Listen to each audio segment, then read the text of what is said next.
I'm Braxton Coombs, And I'm Elizabeth Coombs.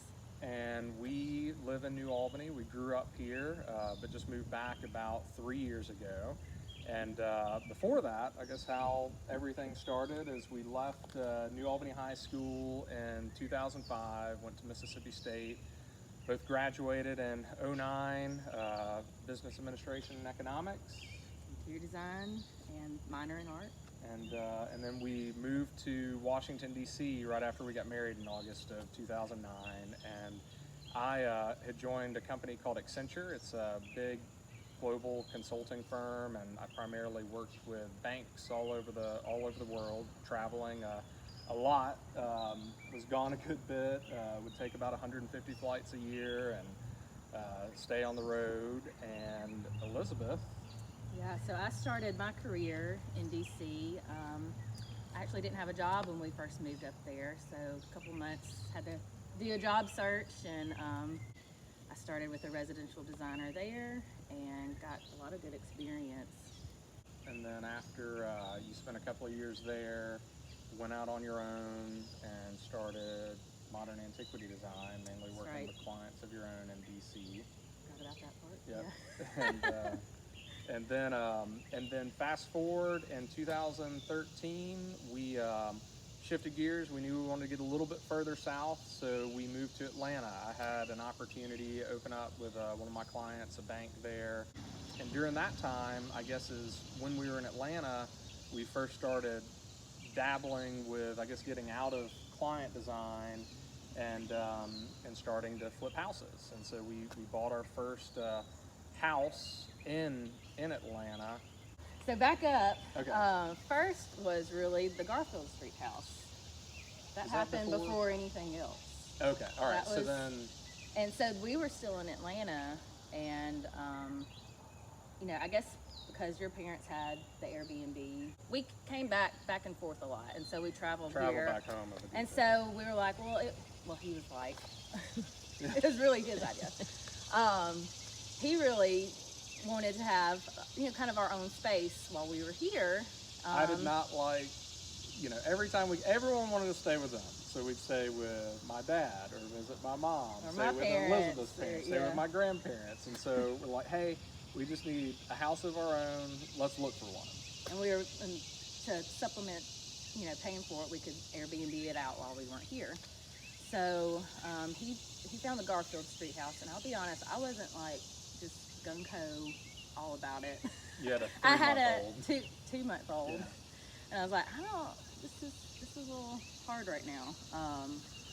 But we did it, and your parents, your dad and Tanya, helped a lot with it, and it turned out really great. And so that was really our first renovation, and kind of, I think that kind of spurred it. Growing up, I always had an interest in building things because my dad did that in our barn. So he would build, a doghouse, a arbor, a garden cottage. I mean, furniture in the house, and I would help him growing up. And so always had that desire. And really, I guess even back up a little bit more, whenever we bought our first house in Alexandria, Virginia, that was where Elizabeth and I had 1 month to essentially, get it ready to move in. So we did the floors, we painted, we did trim, we put molding on cabinets and started learning that. And so I feel like most of it ourselves. yeah. And then we did a lot of stuff on our house in Atlanta, and so we just kind of kept building on that. I had a wood shop in our basement in our house in Atlanta where I started building furniture and all. And so I had always been interested in possibly getting into real estate. And so this is kind of what broke the ice for us. And me, Elizabeth, Tanya, my dad, we really did all of that on our own, from busting up tile, leveling the house up. I mean, They did more than I 90% did. of the work, well, you had a 2-month-old. Because I had a 2-month-old. 90% of the work we did ourselves, and it turned out wonderful. And that kind of got us started on this journey of where, okay, well, let's do some more houses. Well, you were. Yeah, or okay, me. And so I was like, we can- okay, we're done. This is nice. I still had clients. I was still trying to wrap up projects in Atlanta. And so I was like, okay, this is nice. We can come back here when we come back and have a place to chill. And now I'm done with, Yep. hopping back and forth to Mississippi. We're good. After that, we got our first flip house in Atlanta, and we did that. But No. then, no, You bought 5 houses okay. right after That's that. That okay. was the 5 house. That's right. That was the 5 house purchase. So right after we did the house on Garfield Street, I was into this whole flipping house deal, and so I came across 5 houses in New Albany that a man wanted to sell, and checked all of them out. 4 of them had tenants in them. 1 of them didn't. They were in terrible shape, and so got what I thought was a fair deal on it, and bam, we bought 5 houses. So we went from owning 2 houses to 7. That was a big learning experience. So we kind of kept 4 of the other houses, but there was one house you were That like, we need to yeah. redo this, and I was like, Yeah. I'm just going to tell the full truth. This So, is yeah. how I remember So it. doing it with really young kids is tough, and so Elizabeth, she kind of And didn't still want in in Atlanta. in this. Yeah, and we were living in Atlanta, and actually on that house, I think I was in San Francisco during most of the construction. So we tried to do this house from afar, and I didn't really want to be involved in it. She didn't really want to be involved. You did a layout and you picked colors, and that was it. And she does so much more than that on every project that we do now. But it was awful. It was an awful experience. I mean, everything that could go wrong went wrong. We had some great people that we like to work with, and we had some horrible people that we'll never work with again. At the end of the day, it got finished. And we got tenants in there. The first tenants that were there, 2 guys for a year, they were awesome. After that, went downhill. People destroyed the house. It's actually under construction again now, 4 years later. But it's going to be a beautiful house on the market for sale here in a couple of months, or maybe actually like 4 weeks. So we did that, and almost destroyed our marriage. No, it didn't. It wasn't that bad. It strengthened our marriage. It strengthened. Yeah, We learned from it. It wasn't that bad. After we started doing this real estate stuff, we both kind of made the decision, like, okay, we enjoy doing this. We like using talents together, especially after the flip in Atlanta. It's like, sometimes, you'd work with clients on these $2 million houses, and they're not the nicest people. And, and so we kind of got a little tired of that. We really liked, hey, we can design a house exactly how she wants to do it, and we'll do it our way, and then whoever likes it can buy it. And if they don't have to buy it. And so we started liking that idea, and we started planning around modern antiquity design, Elizabeth's business. I'm still doing a little bit of both. We put into place kind of a 5-year plan that would have me leaving my consulting, banking type career, and to where we'd then be, kind of just doing this. And so we were on that path, and then in June of 18, we found out my dad got diagnosed with ALS, and that changed the ball game up in terms of being in Atlanta. And so we made the decision rather quickly. 4th of July weekend, we were here in Mississippi. Made the decision to move back. Made the agreement to purchase our family's propane business. And we moved into our house on Highland Street on August 1st. So within 30 days, we made the decision and got back quickly. And it was crazy, but it worked out well. We're very fortunate because the months before then, when we were still traveling to Mississippi, we were actually still working on houses. We had finished 119 Wheeler Street up, and then... Well, Highland came first. And, oh, that's right. Yeah, Highland was first. And that's how, Yeah. It was just a godsend that worked out. Just the fact that we were working on that house. We bought it, and it was going to be a rent house. We were going to rent it out, but the timing was perfect. Just God had his hand over it, and it was ready when we needed to move in. And it was one of a larger house than some of the other ones that we've been doing, so it worked out for our family. Yeah, it's a great house. The earliest record we have of it is 1910. It's a duplex. It was rough. It was in really rough shape. but all of it's them one of are. my, yeah. And then that's really when we started doing a lot more with Coombs Gas, Right. and we did the renovation at Coombs Gas, so that's right. really kind of, Yep. we So shifted kind of more to that. when my grandparents opened the company in 1969, they were in the same building, but just one little lane of it. There was a laundromat, a barber shop, and a restaurant in it as well. Now we've had the whole building for several years now. We've got a student apartment for Blue Mountain College girls. We've got 4 girls that live in a apartment on the second floor of the warehouse. Then we renovated Coombs Gas. Kind of after that was when we bought our other house and started renovating that. That's when 2020 happened. Yep. Yeah, we bought So we were renovating our own house all during COVID, which Yeah. to me that's a whole different beast, because I can kind of take my emotions out of other houses when they're not mine, but when it's mine, it's just it's emotional. Yeah. Renovating your own house isn't as fun as these other projects. Because then you know you're like, okay, I'm stuck with this forever.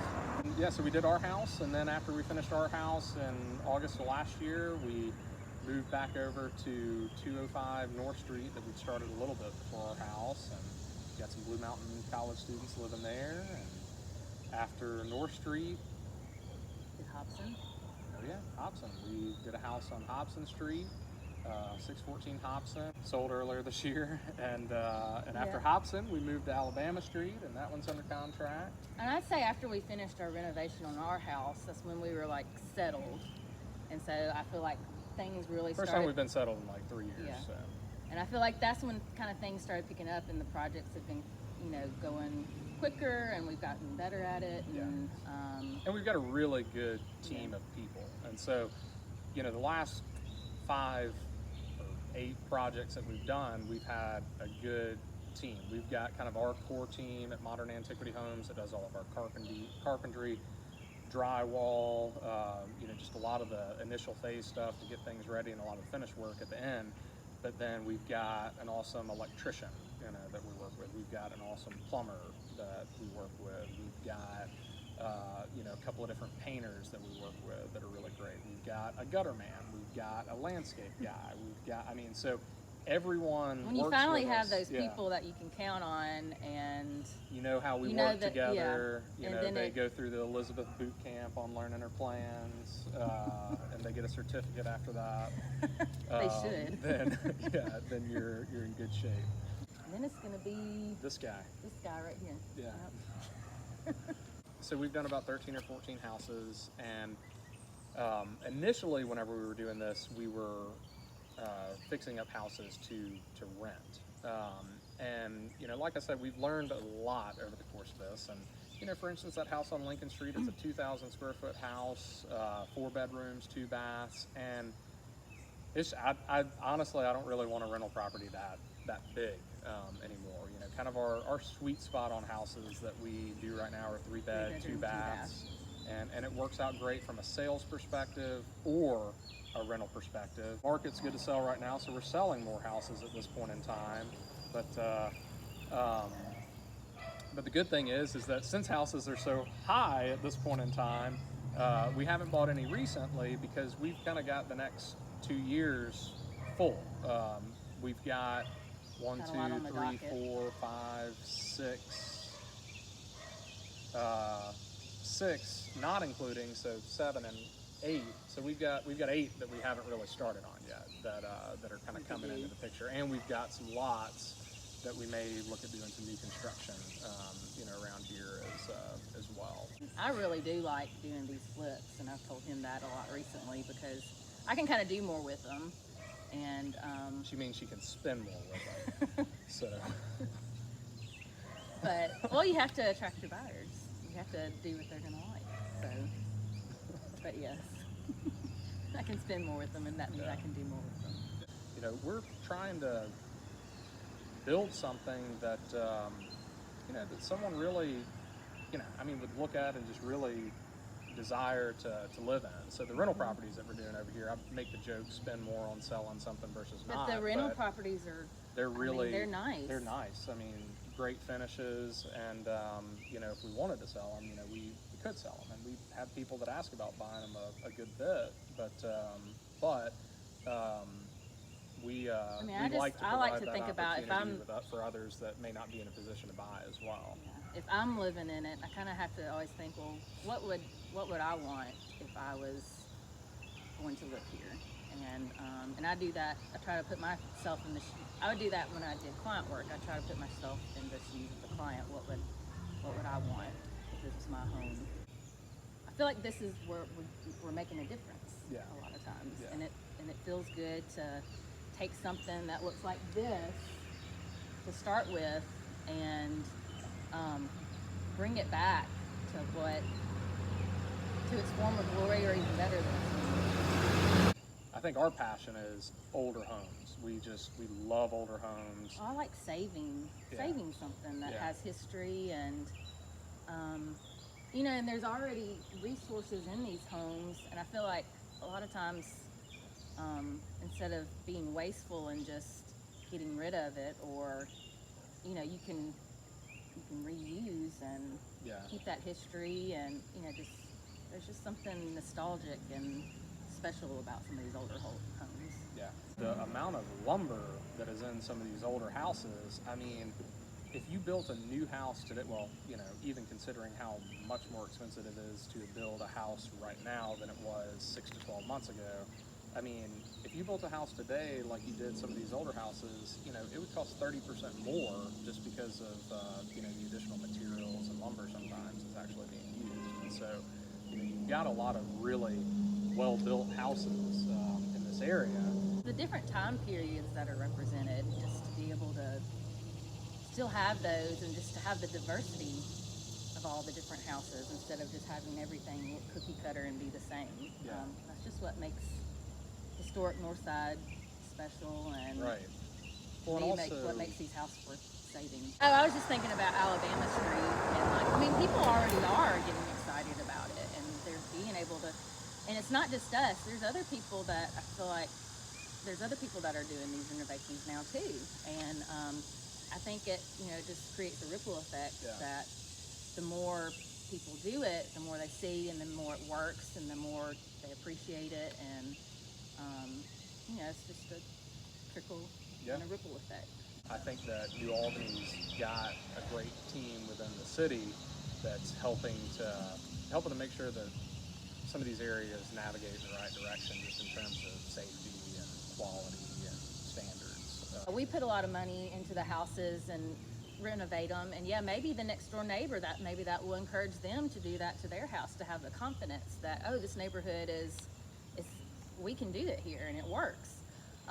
But it can also work, you know, there's simple things that you can do for the person who doesn't have that money to invest. Right.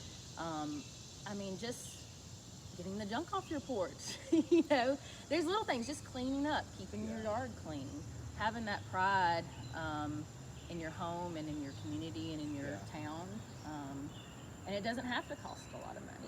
Right. And that makes the whole neighborhood look better. Yeah. Overall, what's happening and transforming some of these areas is helping, you know, New Albany as a whole see greater values in different neighborhoods. For the size of town that New Albany is, it's amazing how much